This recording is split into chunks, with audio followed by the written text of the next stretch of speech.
Merci de l'invitation et de la réinvitation, puisque la première fois, effectivement, avait raté. Ce soir, c'est un exposé qui est peu conceptuel, mais qui surtout veut vous montrer l'envergure des processus de coopération, des processus de symbiose. Et la première question qu'on peut se poser, c'est de savoir de quoi on parle vraiment avec cette histoire de symbiose. Alors ceux qui ont bien visité le musée le savent déjà, parce que c'est expliqué.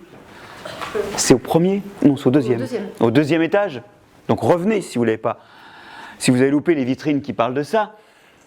L'histoire commence vraiment autour des travaux en Suisse de Schwendener en 1866, qui va découvrir, qui va comprendre que derrière ce qu'on appelle un lichen, et qui a l'air d'être une entité autonome, d'ailleurs on dit toujours un lichen, eh bien quand on regarde ça au microscope, on s'aperçoit qu'il y a des filaments translucides et des petites cellules vertes.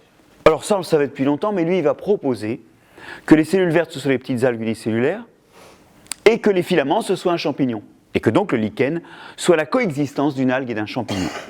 Cette idée-là fera sourire au début, puis elle aura son succès, puisque maintenant tout le monde considère les lichens comme une symbiose, mais le mot n'existe pas à l'époque où Schwendener propose que les deux coexistent et forment le lichen. Le mot prend forme autour des travaux de De Bary, et notamment d'une conférence qu'il prononce dans un colloque en 1879, qui a failli pas être publié d'ailleurs, heureusement qu'elle l'a été, parce qu'il propose d'appeler symbiose das Zusammenleben ungleichnamiger Organismen, le vivre ensemble d'organismes de noms différents, donc d'espèces différentes. De Bary propose ici un concept qui est tout à fait cohérent avec l'étymologie, syn avec biosis, la vie, symbiose, et il propose que cette coexistence se fasse quels que soient les échanges. Pour De Bary, peu importe ce qui se passe entre les partenaires. D'ailleurs, il dit même dans son texte, le parasitisme est le meilleur exemple de la symbiose, puisque là, il y en a un des deux qui ne peut pas vivre sans l'autre. Bon. Cette définition, elle existe encore en anglais. Le mot symbiose, c'est vivre ensemble, quel qu'en soit le coût, quoi qu'il en coûte, dirait-on. Le terme, en fait, est déjà un larcin, ce qui fait que la symbiose n'est jamais très loin du larcin, on en reparlera. C'est un terme qui est subtilisé à Franck, quelqu'un qui travaillait sur les associations entre les champignons du sol et les racines, qui 2 ans auparavant avait proposé d'appeler ça symbiotismus. Bon. Symbiotismus, c'était le fait que, notamment sur les racines des arbres, il y avait des champignons qui vivaient.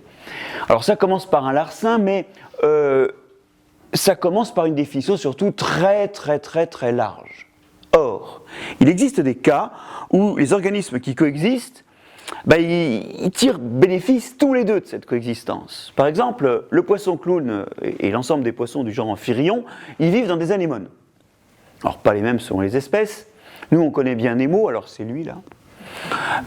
Et vous voyez qu'il est protégé par les tentacules qui sont très urticants, mais lui, il a un mucus qui lui permet de ne pas en pâtir.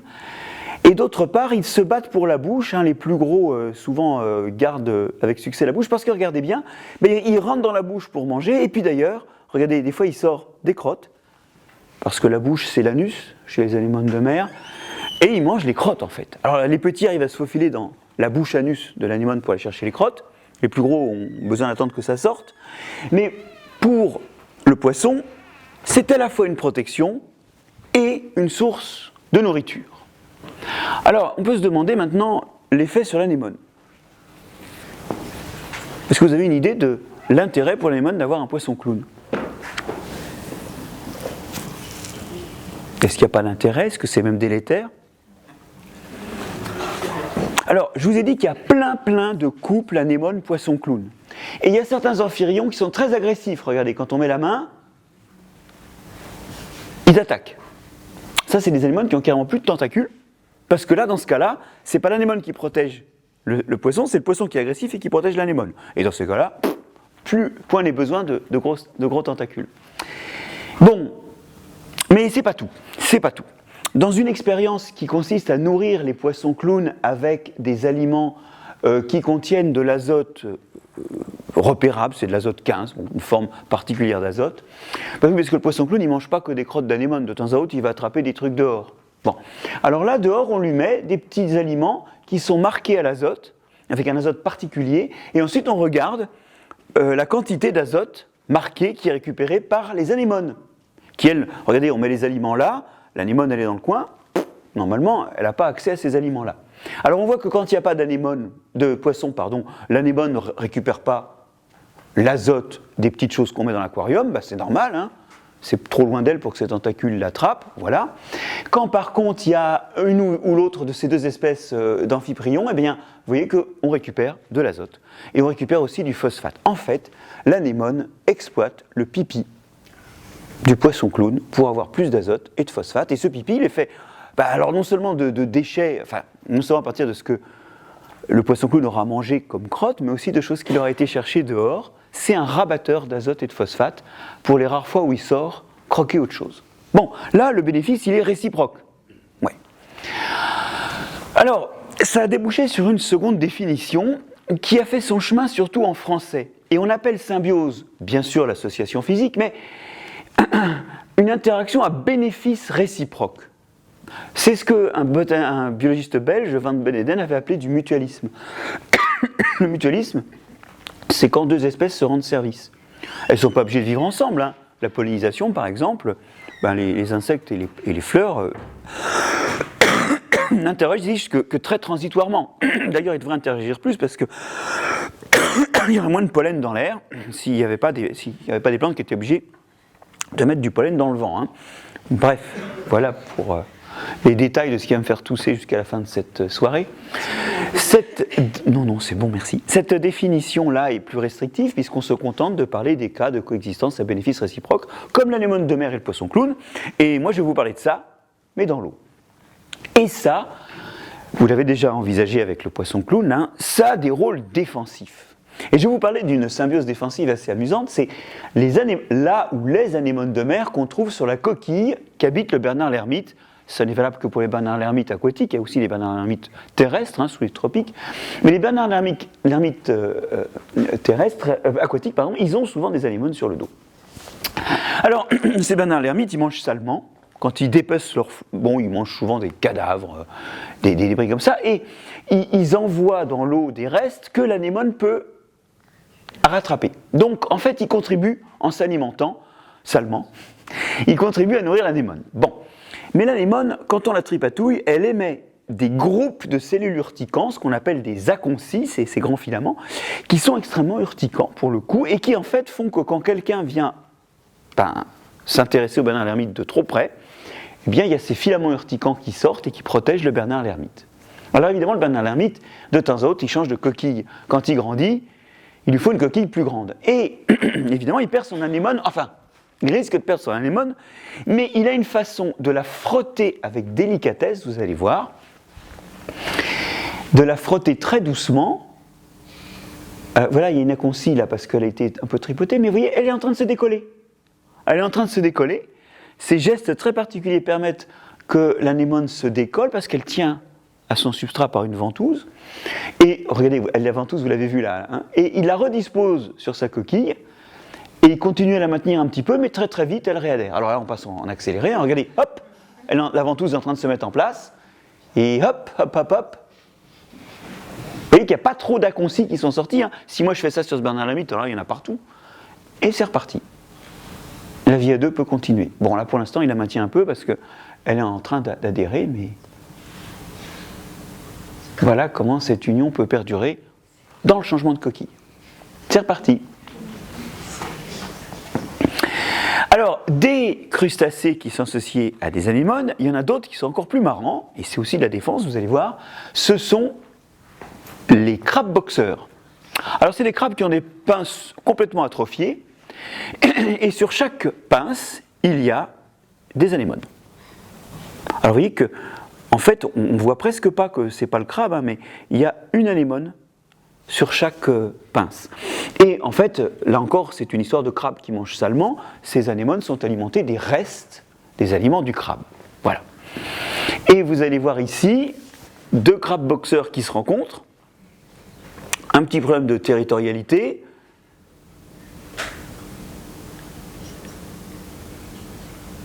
Ils vont s'attaquer en se balançant dans la tête leurs anémones.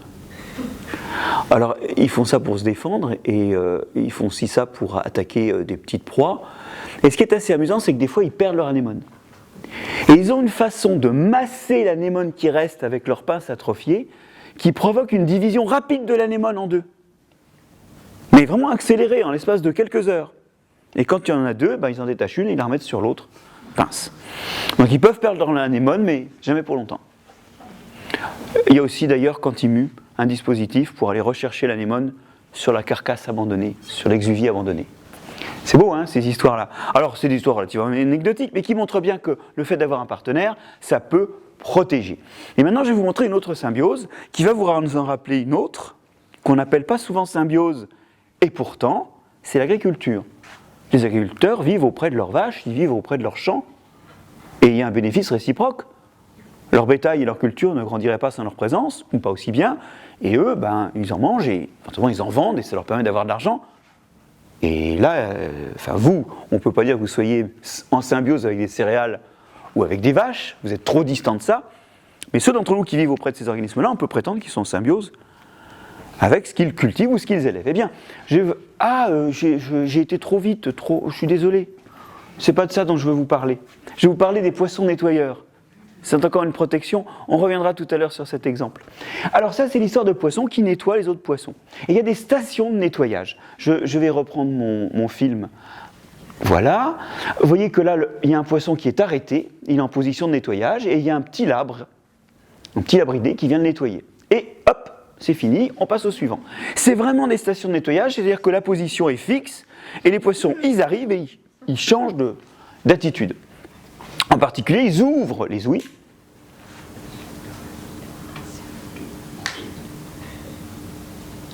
Vous voyez, ils ouvrent les ouïes. Ça, c'est le nettoyage des branchies. Et l'intérêt, c'est de retirer des petits débris alimentaires et des parasites. Le labridé circule aussi sur la peau. Donc là, c'est une protection contre le développement de maladies. On n'a pas que des poissons qui font ça, on a aussi des crevettes très colorées qui sont capables de... il y en a une qui est en photo d'ailleurs, j'ai vu en visitant le musée tout à l'heure, dans les exemples qui sont donnés. Vous avez une murène ici qui est approchée par ces crevettes très colorées. Pour le coup, les patrons très colorés permettent de repérer les bonnes crevettes des crevettes anodines. Hein. Et là, vous voyez, le nettoyage commence. Et alors là, ça c'est un peu mal fini. Vous avez peut-être l'idée, parce que les murènes, vous n'aimez pas trop les murènes, hein, les murènes c'est les méchants, hein.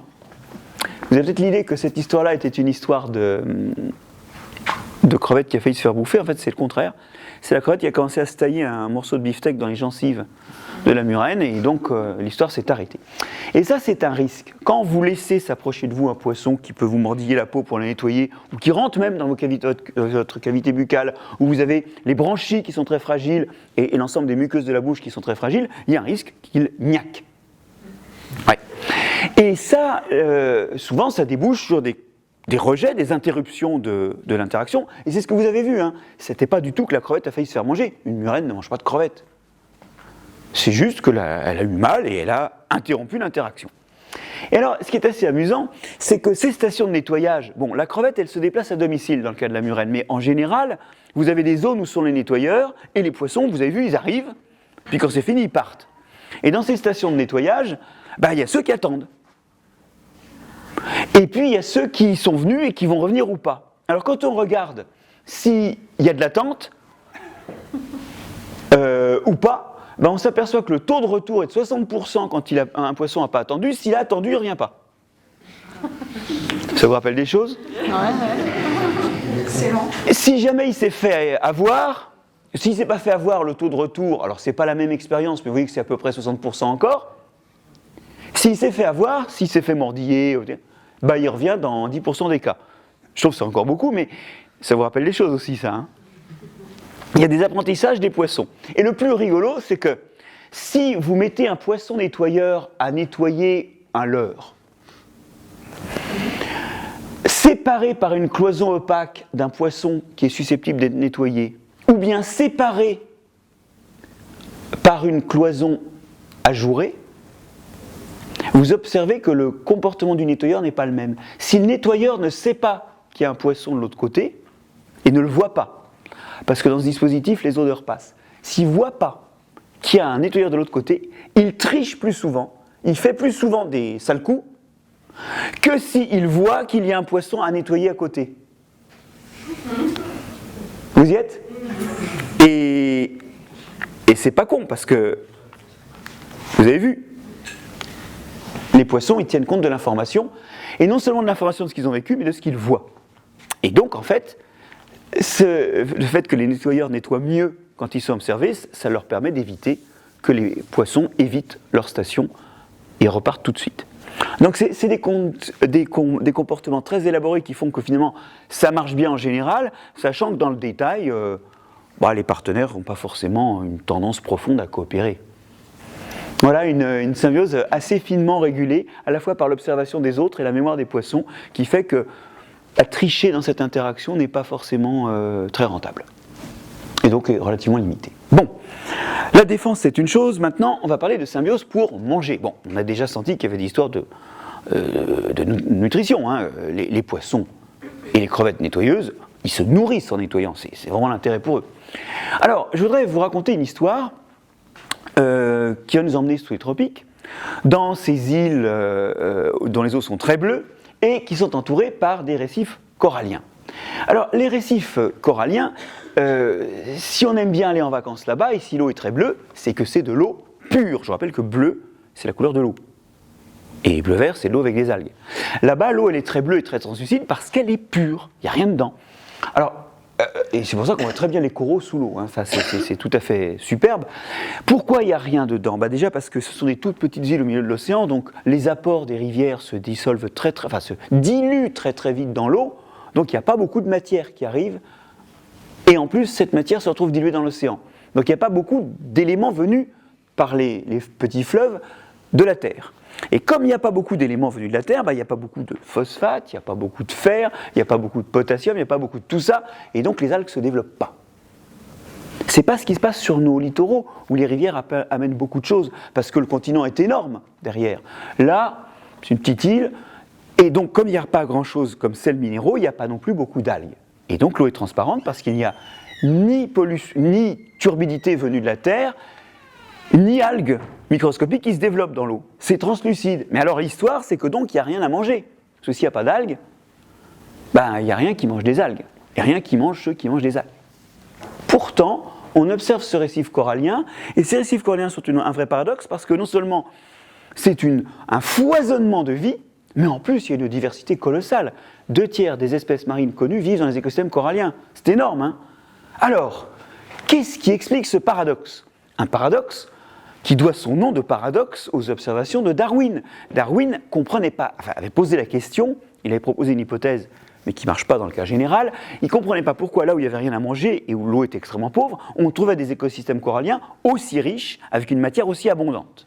Et le paradoxe se résout quand on regarde qui sont les coraux. Les coraux, pour vous rappeler ce que c'est des anémones qui vivent en grands groupes, des toutes petites anémones qui vivent en très très grands groupes, avec une coquille calcaire autour qui fait en fait la structure récifale elle-même, d'accord ? Donc il y a une petite couronne de tentacules qui capture des proies, plutôt des petites proies, et puis il y a la colonne avec le tube digestif, sachant que là il y a un truc qui est à la fois l'anus et la bouche, hein, l'ouverture unique. Mais quand on les regarde de près, on s'aperçoit que dans le corps, dans la paroi du corps, on a énormément de petites structures dorées. Et ces petites structures dorées, quand on les regarde au microscope électronique, on voit très bien que ce sont des algues. Les cellules des coraux abritent des petites algues unicellulaires. Et ça, déjà, ça va donner à manger, parce que comme ces algues font la photosynthèse, et oui, les coraux vivent dans des eaux translucides, il y a beaucoup de lumière. Et en plus, ils ont des formes souvent très étalées. Ça, pour capturer la lumière, c'est génial. C'est pour ça qu'ils ressemblent à des plantes, hein. C'est qu'en fait, ils mettent leurs algues à la lumière, exactement comme les plantes mettent leurs feuilles à la lumière. Ces algues-là leur donnent du sucre. Alors, on ne vit pas qu'avec du sucre, d'accord ? Oui, mais ils peuvent capturer des proies. Est-ce que ça arrive souvent qu'ils capturent des proies ? Non, parce qu'il n'y en a pas beaucoup. Mais de temps à autre, ils en capturent une. Ils la mangent. Et qu'est-ce qu'on fait quand on a un animal et qu'on mange ? On digère, on brûle par la respiration, et on a des déchets azotés, phosphatés, qu'on élimine par l'urine. Vous vous rappelez du poisson. Sauf que là, l'urine ne va pas dehors. Elle sert à arroser les algues. Ah oui, l'urine, c'est un engrais pour les plantes et pour les algues. Vous me suivez ? Donc en fait, le corail, alors désolé, hein, ça recommence, c'est un peu scatologique, il fait pipi sur ces algues. Ça va? Donc chaque fois qu'il y a de l'azote et du phosphate qui rentrent, c'est pas fréquent puisqu'il n'y a pas beaucoup de proie, mais ça sort plus. Parce que ça sert à l'algue, qui fait un peu d'acide aminé, de choses comme ça, et qui en redonne un peu à l'animal, qui refait pipi sur l'algue. Vous y êtes? Les tentacules du dispositif servent à prendre un peu de proie et donc à faire rentrer un peu d'azote et de phosphate, et un peu après, ça tourne en recyclage permanent. C'est beau, hein? C'est vraiment très beau, cette symbiose permet de vivre dans un milieu où il n'y a rien à manger. On ne pourrait pas survivre en capturant, mais ce qu'on capture, ça injecte l'azote et le phosphate qui ensuite tournent entre les partenaires. Pipi contre acide aminé et molécules phosphatées utilisables. Oui, voilà l'histoire. L'algue donne des substances carbonées et puis des acides aminés, de l'azote et du phosphate organique à l'animal. L'animal, lui donne de l'eau et des sels minéraux. C'est son urine, quoi. Et de temps à autre, il y a des proies animales ou végétales qui rentrent dans le système et ça permet de faire tourner encore plus d'azote et de phosphate dans cette boucle. Voilà. Et d'ailleurs, vous voyez l'intérêt de se faire pipi dessus quand on est une anémone. C'est que mon anémone, elle a ces algues aussi. Ces algues qu'on appelle des xanthelles, mais peu importe. Et donc, pour elle, le pipi de poisson, parce que peut faire une anémone, du pipi d'un poisson? Vous-même, l'urine des autres animaux, c'est comme la vôtre. Hein, c'est comme... Ah oui, mais attendez. Si vous élevez des algues, le pipi de poisson, c'est tout ça en plus pour vos algues. Et c'est pour ça que la plupart des anémones qui ont des poissons clowns se développent mieux quand le poisson clown est là, parce que le pipi de poisson clown, qui sont des déchets venus d'aliments pris ailleurs, ramène encore de l'azote et du phosphate dans le circuit. L'intérêt d'avoir un poisson clown ne se comprend que si on se souvient que les anémones à poisson clown sont, comme les organismes, les coraux des récifs coralliens, accompagnés d'algues. Et plus il y a de pipi, mieux c'est pour l'algue, et donc mieux c'est pour l'anémone. Bon, c'est scatologique, mais c'est comme ça que ça marche, et ça marche bien. Alors en plus, les deux partenaires se protègent, l'algue se retrouve dans le cnidaire ou l'anémone, d'accord, dans le petit corail ou dans l'anémone, donc elle est protégée d'agression du milieu extérieur. Elle vit dans les cellules, alors là l'ambiance est très très régulée. Hein. Et comme cette algue pompe du CO2 pour faire la photosynthèse, ça fait marcher un dispositif que vous connaissez bien, qui est le dispositif de dissolution des carbonates. Alors je vais vous le faire à l'envers. Si je mets de l'eau pétillante sur du tartre, du calcaire qui s'est déposé sur l'évier, au bout de quelques temps, j'ai plus de tartre et j'ai plus de bulles. Le CO2 se combine avec le calcaire pour faire ce qu'on appelle des ions solubles hydrogénocarbonates. D'accord ? C'est comme ça que vous nettoyez votre évier éventuellement. Et c'est pas la peine de mettre du coca, hein, ça marche avec du Perrier. C'est le CO2 qui dissout le calcaire. C'est pour ça aussi que les vieux bâtiments, les pierres commencent à être moins régulières. Voilà. Le CO2 attaque le calcaire et ça donne des ions. Maintenant, ce que fait l'algue, c'est qu'elle prend du CO2. Et ce CO2, quand il disparaît, il y en a qui se reproduit à partir des ions hydrogénocarbonates. Mais le sous-produit de l'extraction de CO2, c'est un dépôt de calcaire. C'est ce qui se passe quand une autre source très riche en ions carbonate passe à l'air libre, le CO2 s'évacue, et ça fait du calcaire, et souvent ça fait des précipitations calcaires. Les fontaines et les sources dans les karstes, par exemple, calcaires, souvent il y a des dépôts calcaires qui se font. Bref, je le fais simplement, le sous-produit de l'exploitation de CO2 par l'algue, c'est un dépôt de calcaire. Ça fait le récif. Et le récif, c'est la coquille de ces petites anémones. C'est une protection des anémones. D'accord ? Donc en extrayant le CO2 de l'eau, l'algue contribue à faire cette calcification qui protège l'animal et de ce fait aussi, d'ailleurs, l'algue. Donc il y a aussi une protection. Vous voyez que les deux sont étroitement mariés. Et très souvent, quand vous allez sur la côte méditerranéenne, vous voyez des algues, le lapsus est évocateur, hein, vous avez des anémones qui traînent entre les algues avec des grands tentacules qui sont agités dans l'eau. Et vous pouvez les observer des heures, vous verrez qu'elles ne mangent rien, elles n'attrapent pas grand-chose. Elles font la photosynthèse, tout simplement. Elles sont en train de faire la photosynthèse. C'est moins vrai sur la côte atlantique, mais allez à Banyuls, vous verrez, par endroits, il y a même plus d'anémones que d'algues qui sont en train de faire la photosynthèse. Ce n'est pas les seuls organismes qui ont recours à des petites algues dans leurs cellules pour faire la photosynthèse et se nourrir. Le bénitier, avec sa coquille calcaire énorme, dont on fait des bénitiers, d'où le nom justement, vous voyez qu'il se ferme assez mal, mais surtout quand il est ouvert, il y a tout un tas d'expansions qui sortent, qui sont bourrées d'algues, qui fait la photosynthèse aussi. Et ça l'aide à déposer énormément de calcaire, tous les énormes coquilles, ce qui est protecteur quand il se referme, mais il ne se referme jamais vraiment très bien. Il filtre aussi un peu d'eau, ça lui amène de l'oxygène et ça amène du CO2 à ses algues, et puis il prend quelques proies au passage, et lui aussi il fait pipi sur ses... Mais évidemment il ne prend pas beaucoup de proies. Voilà. Alors, donc là, je pense qu'on est... Ah, c'est bon. Je vous ai raconté une histoire où un animal devient une sorte de plante, finalement, en hébergeant des algues. Il n'a plus qu'à être immobile, au maximum à la lumière, à ramener des sels minéraux et à faire proliférer son algue. Mais je vais vous dire un truc, les algues sont nées comme ça. Alors, vous savez qu'en mer, il y a pas mal d'algues. Il y a des algues brunes, il y a des algues rouges, là aussi, il y a des algues vertes. Il y a plein de groupes d'algues.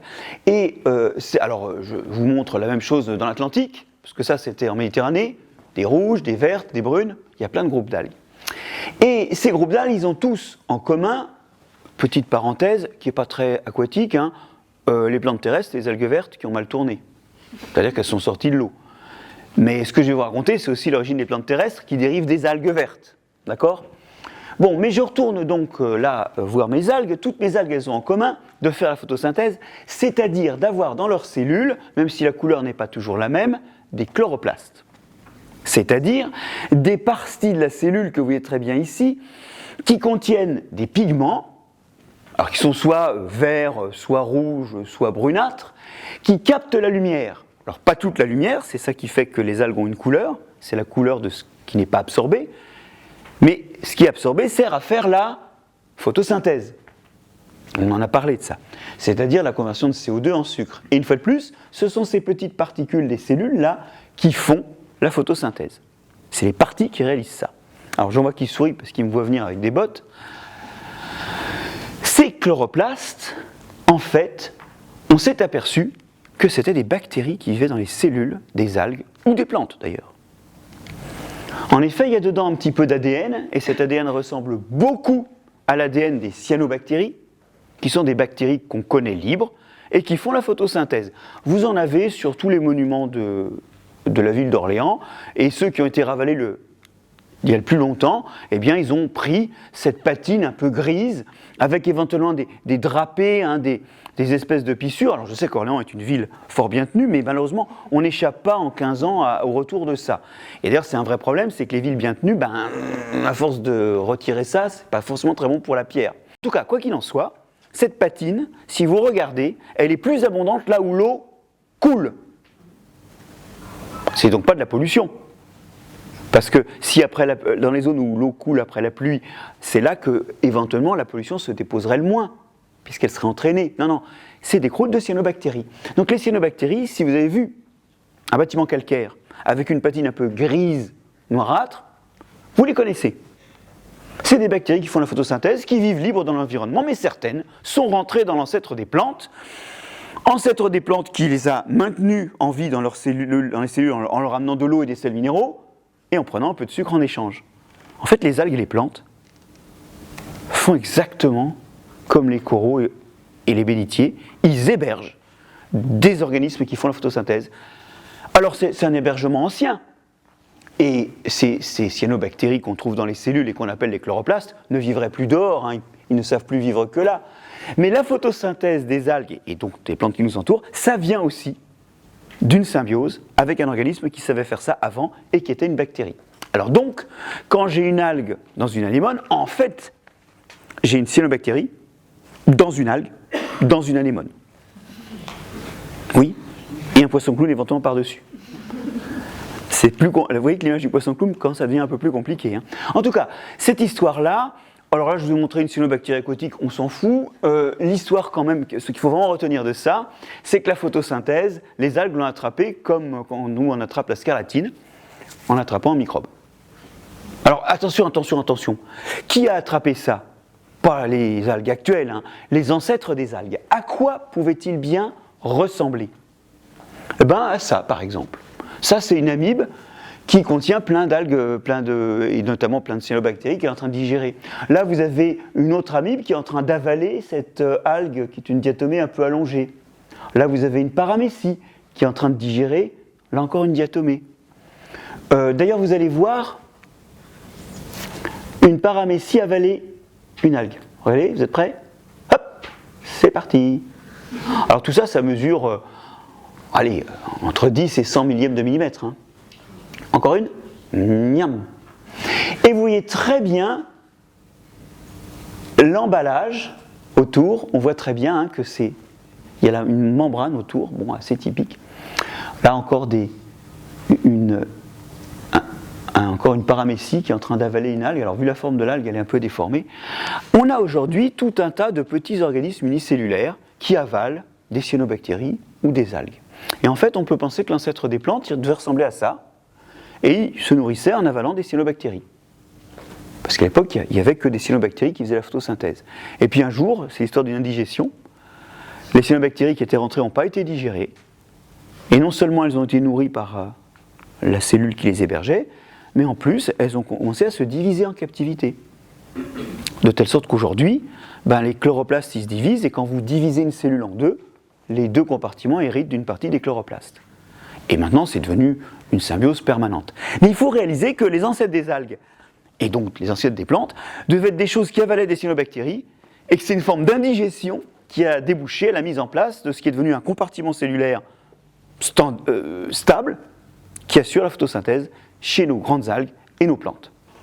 Donc finalement, il y a de la symbiose jusque dans les algues en mer. Je continue mon parcours aquatique et je vais vous montrer différentes symbioses qui réalisent des adaptations encore un peu plus bizarres. Alors, vous savez qu'il y a des endroits au fond des océans où l'hydrothermalisme crée des sources qui sortent du plancher océanique en amenant énormément de minéraux et de substances. Alors, on est à 3 ou 4 000 mètres de fond, donc là, inutile de faire de la photosynthèse. Et donc, normalement, à 3 ou 4 000 mètres de fond, il n'y a pas de vie. Parce qu'il y a juste des trucs qui se nourrissent de cadavres, mais ça ne fait pas grand monde. Or, quand on est dans ces zones où il y a ces sources d'eau chaude et chargée en minéraux, on a une vie incroyable. Ça, c'est les petites crevettes, les rimicaris. On a vraiment une vie hyper dense. On a une espèce de crabe là.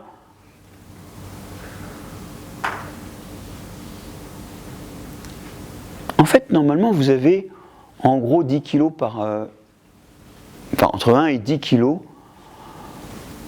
par mètre carré de matière organique sur un fond océanique standard. Là, vous êtes à 100 à 1000 kg de matière organique par mètre carré. Alors, il y a aussi ces grands vers qui vivent dans un tube et qui ont un gros panache rouge qui dépasse. Vous avez peut-être vu les riftia, qui sont parmi les invertébrés ceux qui grandissent le plus vite. Les records de vitesse de croissance des individus, c'est dans ces espèces-là. Et vous voyez que ça fait des peuplements extrêmement denses. Hein. Alors qu'il n'y a pas de photosynthèse. Qu'est-ce qu'ils mangent? Il y a des poissons aussi. Alors eux, les poissons, on voit bien ce qu'ils mangent, hein, parce qu'ils sont en train de niaquer tout ce qui traîne. Ces crabes-là aussi. Hein. Mais il faut bien qu'à un moment, quelqu'un fabrique cette matière organique. C'est bien beau qu'il y en ait quelques-uns qui consomment ces organismes qui poussent, mais à la base, il faut que quelqu'un produise la nourriture. Alors en fait, l'histoire est simple.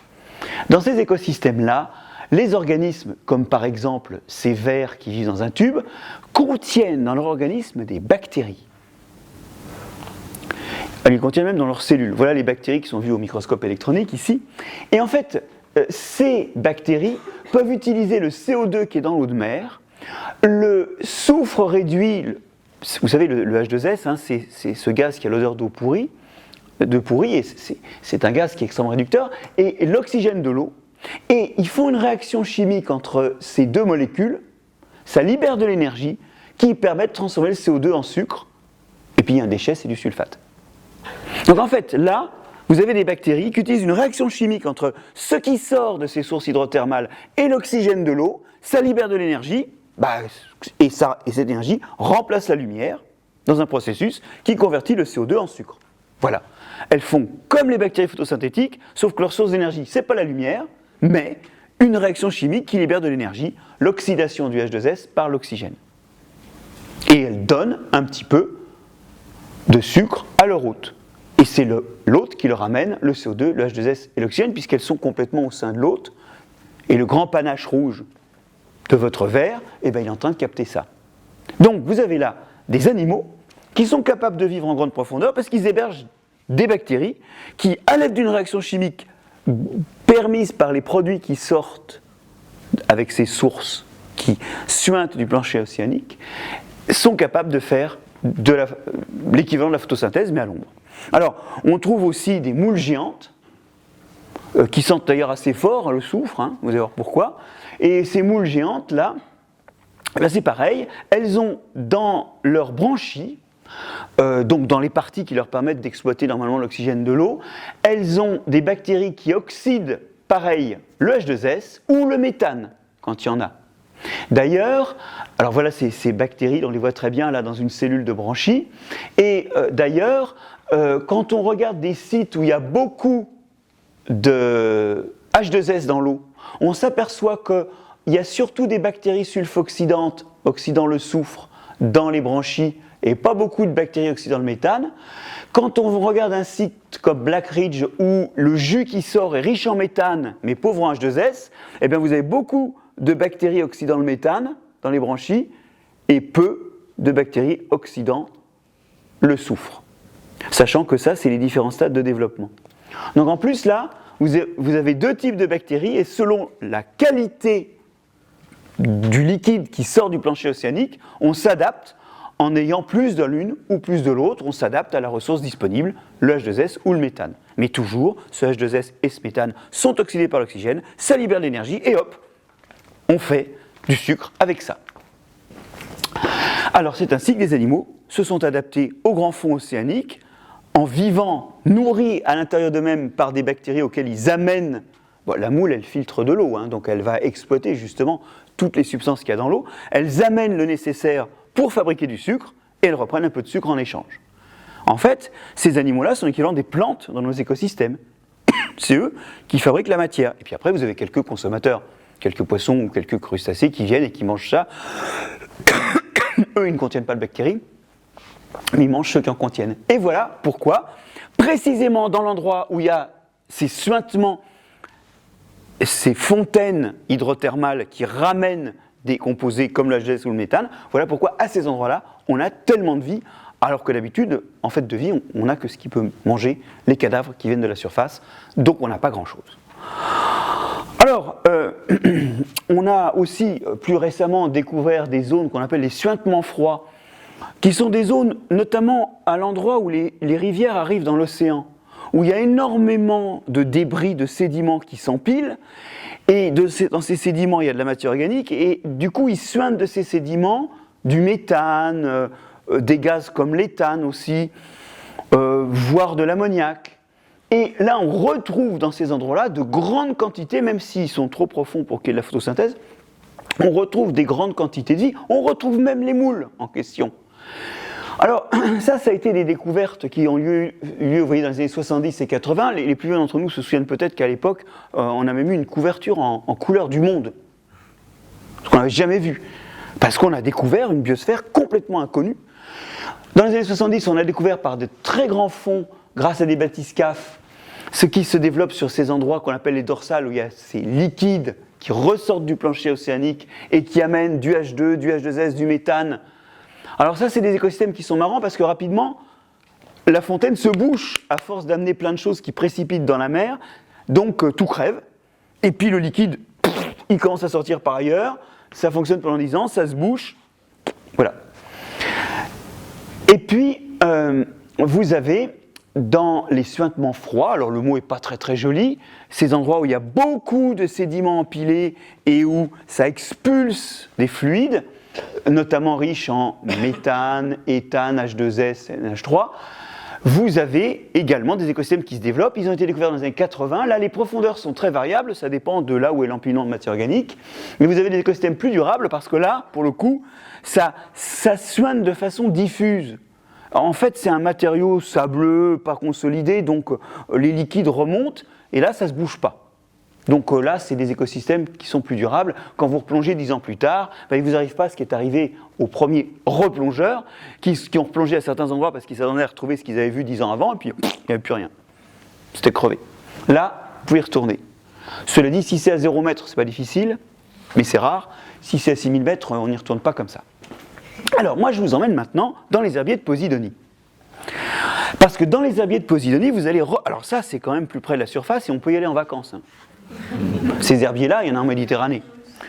Alors vous imaginez qu'en dessous, il y a les racines, hein, dans un sédiment sableux où il y a des restes de matière organique. Donc c'est un sédiment sableux où il y a de la matière organique qui se décompose pas très bien parce qu'il n'y a pas d'air.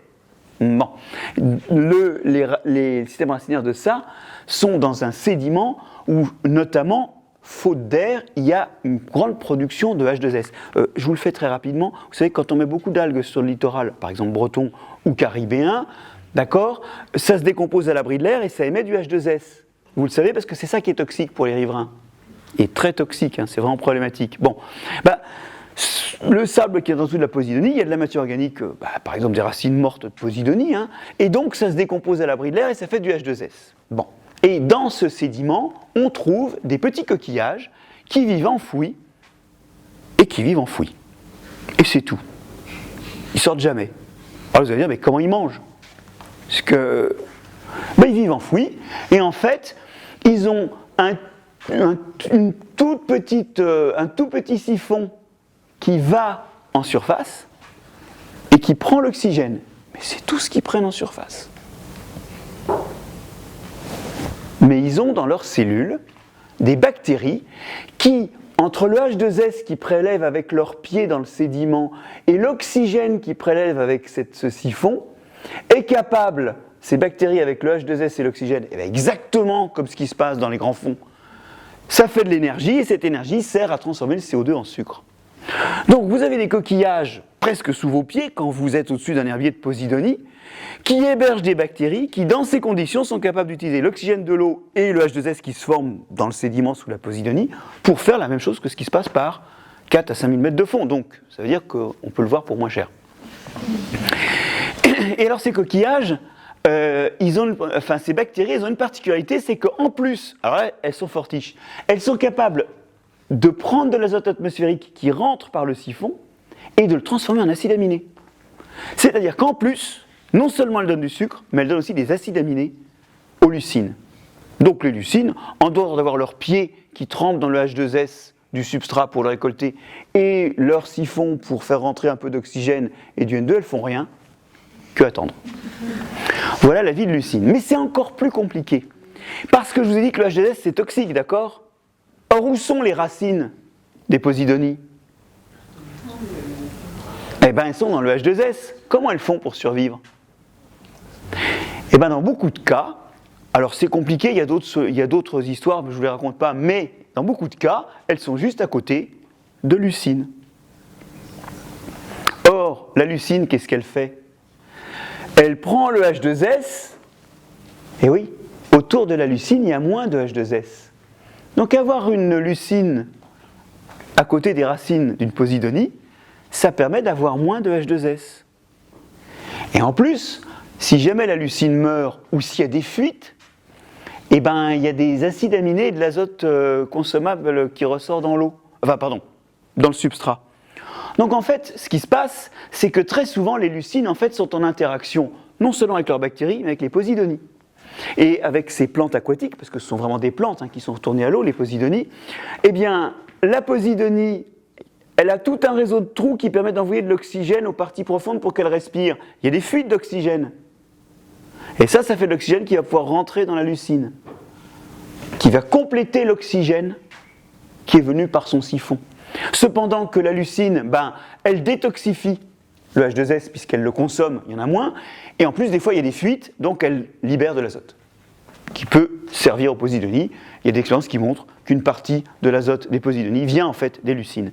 C'est joli, hein, une symbiose entre un coquillage et une plante. Il faut le vouloir, hein. Alors, il y a des symbioses partout et je voudrais terminer par des trucs encore plus marrants. D'abord, il y a tout un tas de poissons, et pas que des poissons, il y a aussi des mollusques, qui sont luminescents, qui font de la lumière. Alors ça, il y a beaucoup d'organismes qui sont capables de faire de la lumière. Mais les animaux, la plupart du temps dans l'eau, ils utilisent des bactéries qu'ils élèvent dans des poches particulières. Et ça leur permet de faire de la lumière. Alors là, on est dans l'ombre, hein, c'est souvent des animaux qui vivent en grande profondeur, ou alors nocturnes. Et regardez, on a des poissons qui circulent et qui font des flashs lumineux. Et en fait, ces flashs lumineux viennent de poches où il y a des bactéries qui font de la lumière. Et puis vous avez des systèmes de membranes, comme les paupières, qui peuvent se fermer. Ça veut dire que vous avez à la fois des poissons et des animaux qui sont lumineux, mais aussi qui ont des fréquences d'illumination. Alors vous allez me dire, à quoi ça sert ? Alors ça sert à plusieurs choses. Déjà, quand vous vivez dans l'ombre, eh bien, et c'est le cas de cette méduse, ici, quand vous vivez dans l'ombre, il y a quand même des ombres projetées parce qu'il y a de la lumière qui vient du dessus. Donc en éclairant un tout petit peu par en dessous, vous pouvez compenser votre ombre. Et donc on ne vous voit pas d'en dessous. L'intérêt, c'est de ne pas se faire manger. De ne pas se faire repérer du dessous par son ombre. Donc il y a les organismes qui éclairent par en dessous pour ne pas être vus. D'ailleurs, il y a même des prédateurs qui font ça, parce que quand ils arrivent par-dessus sur une proie, ça leur évite que la proie voie leur ombre. Donc il y a déjà des dispositifs qui sont liés à la prédation. Ne pas être vu des prédateurs ou ne pas être vu comme prédateur grâce à ça. Mais c'est plus compliqué parce que ça ne nous explique pas les poissons, vous savez, qui clignotent. Hein, et qui ont des dispositifs d'occultation qui fait que la lumière émise par leurs bactéries ne se voit pas toujours. Alors ces dispositifs-là sont souvent des dispositifs qui permettent aux individus des deux sexes de se repérer. Dans le noir, voir son partenaire sexuel, c'est pas pratique. Et donc en fait, il y a des fréquences qui diffèrent d'une espèce à l'autre. Et en fait, ce que cherche le mâle, c'est souvent le mâle qui se déplace, hein, dans ces espèces-là et souvent dans le monde vivant. Bon, c'est une autre histoire, mais ce que cherche le mâle, c'est pas la forme d'une femelle. Il cherche le clignotement qui est le clignotement de son espèce. C'est pas beau ça ? Donc vous voyez que ça sert à avoir une vie sexuelle aussi. L'acquisition de la capacité à faire de la lumière, c'est réalisé qui sont des bactéries, les Vibrio fischeri, qu'on trouve pas mal dans l'eau. Et pourquoi ces bactéries ? Je ne vous ai pas raconté ça. Pourquoi ces bactéries sont luminescentes ? Eh bien, c'est que quand elles prolifèrent, ça attire leurs prédateurs.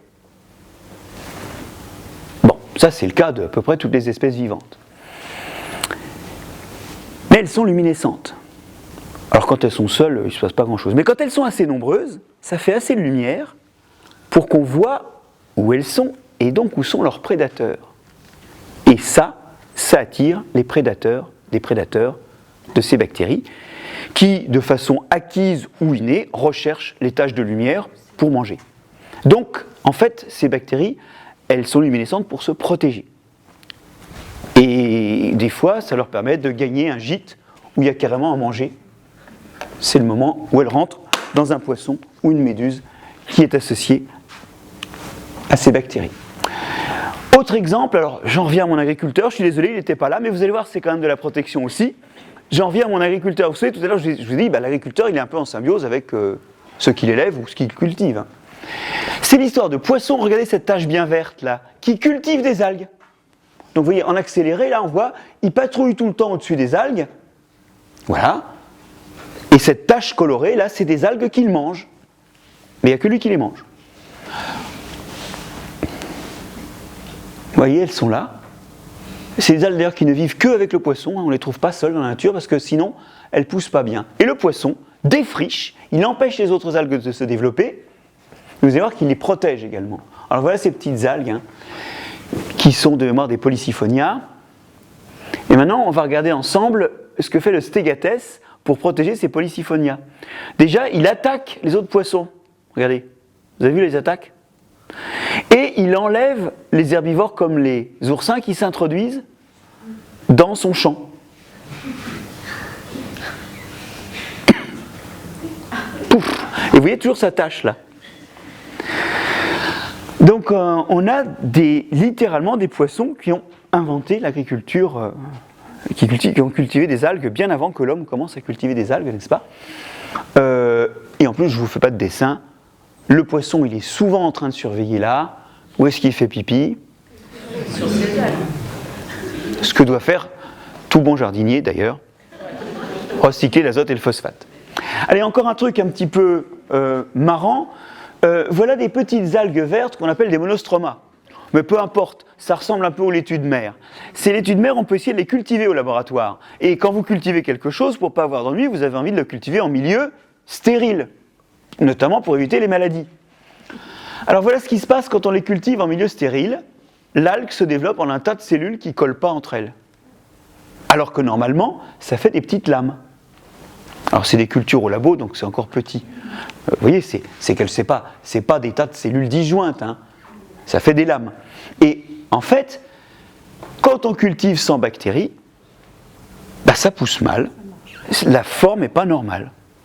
Quand il y a des bactéries, c'est-à-dire qu'en fait au laboratoire vous refaites la même culture stérile et vous rajoutez un peu d'eau de mer en vrac, bah ça se développe normalement. Et on peut montrer que c'est à cause des bactéries, parce que si vous rajoutez là-dessus un antibiotique, et ben, hop, ça devient comme ça. Ça continue à se développer de façon aberrante. En fait, on a isolé la substance qui s'appelle une talusine, qui est un produit de microbes qui permet d'orienter la morphogénèse, comme on dit, la croissance et le développement de l'algue dans une direction normale. Voilà. Et donc, vous apercevez que finalement, il y a aussi tout un tas de facteurs qui vont réguler le développement et la mise en forme. Et ça veut dire que les algues et les poissons et tout ça ont aussi des microbiotes comme nous. Il n'y a pas que nous qui avons des communautés de microbes dans notre tube digestif qui nous aident à vivre et à être en bonne santé. Il y a aussi des symbioses, des microbiotes, des ensembles de microbes qui permettent la santé des poissons, la santé des crustacés. Et vous le voyez aussi, la santé et le bon développement des algues. Il y a vraiment en fait des symbioses partout. Alors c'est ça que j'ai voulu vous montrer, c'est qu'on a quand même beaucoup d'interactions. Assez souvent ces interactions elles ont été longues et difficiles à découvrir parce que l'un des partenaires est plus petit que les autres. Et vous avez bien vu quand je vous ai montré le poisson clown et l'anémone, on a parlé du poisson clown et de l'anémone, mais en fait la base de tout ça c'était qu'il y avait une algue dans les cellules de l'anémone. Et ça c'est quelque chose qui a longtemps retardé le développement de la connaissance de ces interactions, mais vous voyez que ces interactions ont des rôles extrêmement variés et les exemples pris dans la mer attestent de nutrition, de développement de la forme, de protection, de façon de trouver le partenaire ou de chasser sans être repéré. Bref, finalement, les symbioses ont été recrutées pour un peu toutes les interactions que l'on peut imaginer. Alors, il y a un écran publicitaire, mais il ne faudrait pas qu'il nous empêche de prendre quelques questions si on a un petit peu de temps pour le faire. Je vous remercie de votre attention.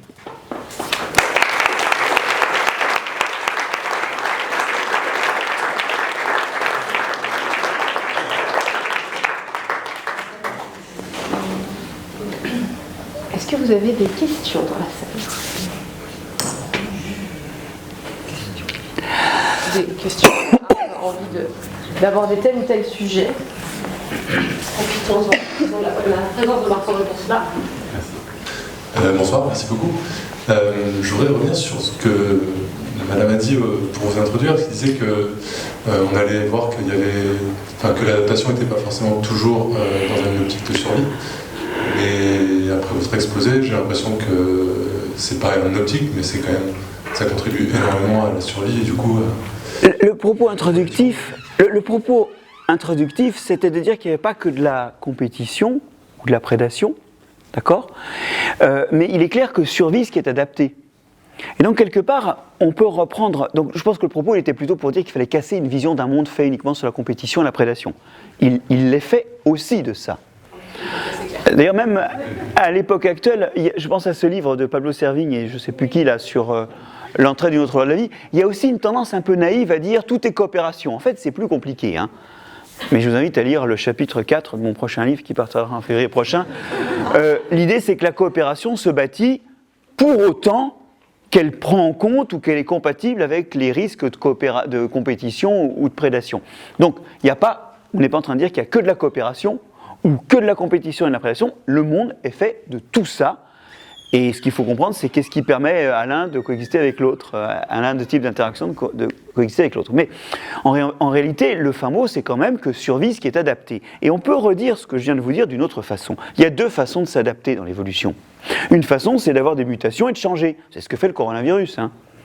On lui colle un vaccin, il y a des mutants qui contournent un peu le vaccin. Dieu merci, ils ne le contournent pas trop. Mais il y a des mutants qui contournent le vaccin, qui sont sélectionnés, parce qu'ils arrivent à réussir mieux que les formes qui étaient là avant et qui, elles, étaient très très sensibles face à la stratégie vaccinale. Donc l'évolution, ça peut être fait par des mutations qui changent les organismes. Et si vous regardez mon ancêtre il y a 3 millions d'années, la majeure partie des choses qui font que je suis moi et que c'est différent de lui, c'est des mutations qui sont accumulées.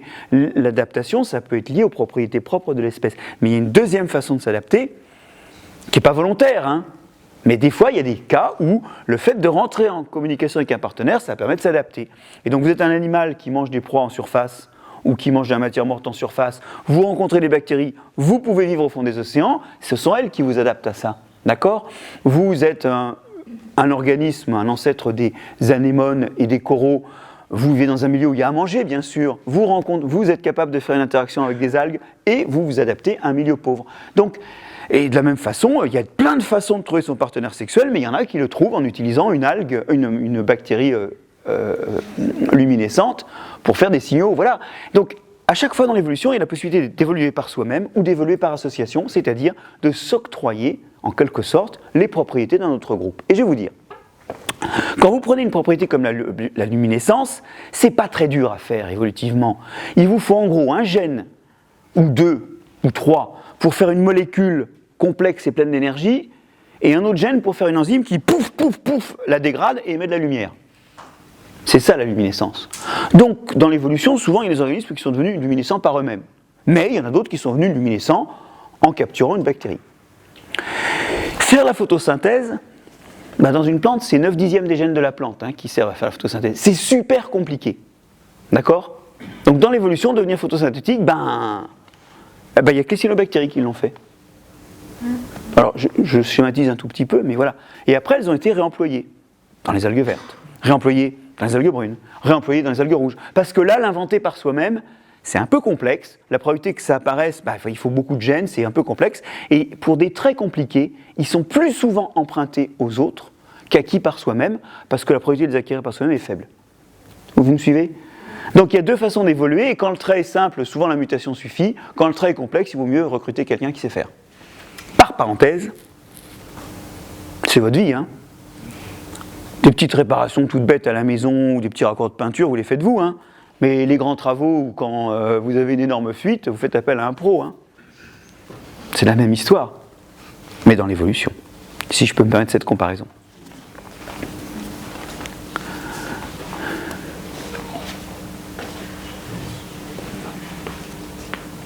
Tout à l'heure, vous avez dit que même les crustacés, ils avaient des microbiotes, au même titre que nous on en a. Est-ce que tous les animaux en ont, les scarabées, les mammifères, même des tout petites bêtes ?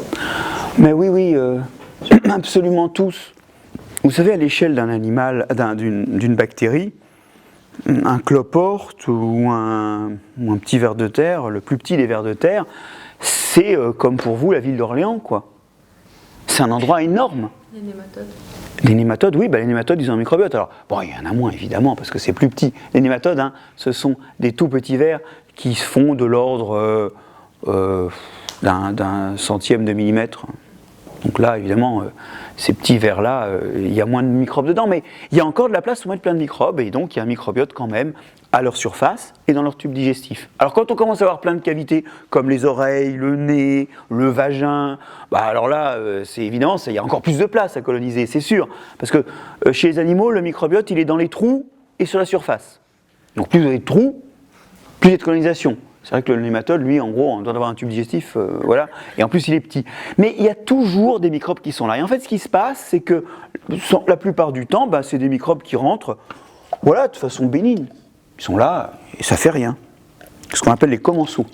C'est-à-dire que eux, ils se nourrissent en prélevant un peu de nourriture, ils sont abrités de leurs propres prédateurs ou des stress du milieu, puisqu'ils sont à l'intérieur de vous. Quand ils sont sur la peau, ils ont encore les stress. Mais ils peuvent manger votre peau, des petits morceaux de peau morte. C'est bon pour eux, mais pour vous. Sauf que ces microbes, ben, ils vont être là à la génération suivante, et à celle d'après, et à celle d'après, et à celle d'après, pendant des centaines ou des milliers ou des millions de générations. Et donc vous, pendant ce temps-là, en tant qu'organisme hôte, vous évoluez, parce que le milieu change. Et à tout moment, en fait, vous pouvez les recruter pour faire quelque chose, puisqu'ils sont là tout le temps. Et en fait, il y a une espèce de mouvement, c'est un peu qui perd gagne, quoi. C'est-à-dire qu'à tout moment, vous avez un léger risque qu'un habitant bénin devienne nécessaire parce que vous le recrutez pour faire quelque chose. Et c'est comme ça que maintenant, quand nous, Européens, il nous manque, en gros, entre la moitié et les 2/3 de la diversité microbienne qu'avaient nos ancêtres, et qu'ont encore des gens qui vivent en Amazonie, pas du tout à l'occidental, quand nous, on perd certains microbes, parce qu'on est une hygiène trop prononcée, et ben on réalise qu'en fait, ça nous expose à tout un tas de maladies, dont nous protègent les microbes quand on les a tous, des maladies comme l'autisme, l'obésité, le diabète, les maladies auto-immunes, l'asthme, l'allergie, elles sont complexes, elles dépendent aussi de causes génétiques et de la façon dont vous vivez. Mais on sait très bien que, en fait, le point commun aussi de tous ces gens-là, qui ont ces symptômes-là, c'est d'avoir un microbiote, notamment du tube digestif, voire des poumons dans le cas de l'asthme, beaucoup moins diversifié. Et qu'est-ce que ça veut dire ? Ça veut dire que la diversité habituelle émet des signaux régulateurs, alors c'est un peu des boîtes noires, mais on commence à en connaître certaines, émet des signaux régulateurs qui permettent le fonctionnement. Ça veut dire qu'en fait, le bon fonctionnement, il s'appuie sur la présence de ces auxiliaires-là. Et la raison, c'est que depuis qu'on est des poissons, et même avant, on est habité par des microbes. Donc on a fini par les utiliser, ou utiliser certains de leurs produits pour vivre normalement. Vous voyez ce que je veux dire ? C'est une dérive qui s'opère à peu près tout le temps. Et ça fait qu'à la fin, quand vous avez plusieurs centaines de millions d'années d'évolution, vous vous retrouvez dépendant de tas de trucs dans votre microbiote. Et donc finalement, les habitants de votre microbiote ne sont plus des visiteurs bénins, mais sont devenus des auxiliaires utiles. Et quand vous en retirez trop, les fonctions commencent à se dégrader. C'est ça le mécanisme évolutif. Voilà, on parle beaucoup d'évolution, mais il y a des microbiotes partout et ils sont utiles partout. Pardon, je termine une chose, c'est que quand vous trempez dans l'eau, la surface est quand même vachement plus habitable que quand vous êtes dans l'air. Ah bah oui, parce qu'il y a de l'eau. Dans l'air, la surface de ma peau, il y a un microbiote, mais il est quand même assez xérophile. Il a du mal à se développer parce que c'est sec. D'ailleurs, il se développe plutôt là où c'est pas sec. Et comme c'est lui qui fait les odeurs, voilà. Là où c'est moins sec, ça sent plus vite. Bonsoir. Déjà, je voulais vous remercier pour ce très bel exposé, avec plein de jolies images. Je voulais revenir sur ce que vous disiez juste avant, sur les deux mécanismes d'adaptation, la mutation et du coup la coopération. Parce que ça m'a amené une question. Ok, si on prend des coopérations qui ont commencé il y a des milliers d'années, des millions d'années, du coup, qu'est-ce qui fait qu'on peut les observer encore aujourd'hui ? Est-ce qu'il y a de l'apprentissage, par exemple, des poissons qui fait que ça se perpétue, ou est-ce qu'il y a quand même de la génétique derrière Ah non, il y a de la génétique, c'est-à-dire qu'au cours du temps, les partenaires interagissent mieux, et mieux ils interagissent, plus ils ont de petits, puisque pour se défendre, se nourrir, ils ont besoin de l'autre. Plus ils interagissent bien, plus finalement ils se développent bien, ils ont de descendants. Donc vous allez avoir dans ces associations des évolutions génétiques des partenaires qui vont faire qu'ils fonctionnent de mieux en mieux ensemble, d'accord ? Et vous allez arriver finalement à des choses très très engrenées. Aujourd'hui, on ne peut pas retirer les chloroplastes d'une plante. La plante, on crèverait, mais on ne sait pas trop faire. Et les chloroplastes, ils ne vivent pas tout seuls. On finit par avoir des choses qui sont complètement interdépendantes. Et ça d'ailleurs, ça explique quelque chose. C'est qu'on vous dit, Tara, Océan, on vous dit, oui, on découvre plein de nouvelles espèces de microbes. Mais c'est qu'en fait, avant, pour les connaître, il fallait les cultiver. D'accord ? Alors qu'est-ce qu'on fait ? On les dilue dans de l'eau, on étale cette eau sur des milieux de culture, puis on attend de voir que ça se développe et que ça fasse une tache visible liée à un tas de cellules microbiennes. C'est comme ça qu'on faisait avant pour trouver les microbes. Et en fait, on se rend compte que maintenant, on les détecte par leur ADN, et on se rend compte qu'il y en a des tas. On pensait qu'on n'en connaissait que 1%, mais ce que montrent les résultats récents de Tara, c'est que probablement on n'en connaît que 1 pour 1000. Et vous savez quelle est l'hypothèse qui est proposée pour expliquer qu'on n'arrive pas à les cultiver en les séparant, on n'arrive pas à les cultiver seuls ? C'est que chez les microbes aussi, de temps à autre, une cellule de l'espèce microbienne A et une cellule de l'espèce microbienne B, bah, il faut qu'elles soient scotchées ensemble ou pas très loin, parce que celle-là, par exemple, elle ne fait pas de thiamine, donc elle a besoin de ma thiamine, et moi, ben, je fais pas. Qu'est-ce que je pourrais ne pas faire, moi? Je sais pas. Vous y êtes? Mettons un acide aminé essentiel. Et en fait, quand on dissocie les microbes des autres microbes, ben, on n'arrive pas à les cultiver, en grande partie parce qu'en fait, entre les microbes aussi, il y a des dépendances qui sont apparues. Et il y a des tas de symbioses. Bon, on en connaît certaines, mais c'est une autre histoire. Et elle n'est pas très aquatique pour le coup, donc on ne va pas faire le détail. Mais on pense que si justement on a autant été incapable de décrire les microbes en les cultivant seuls, c'est qu'en fait, des microbes faits pour être cultivés seuls, c'est l'exception.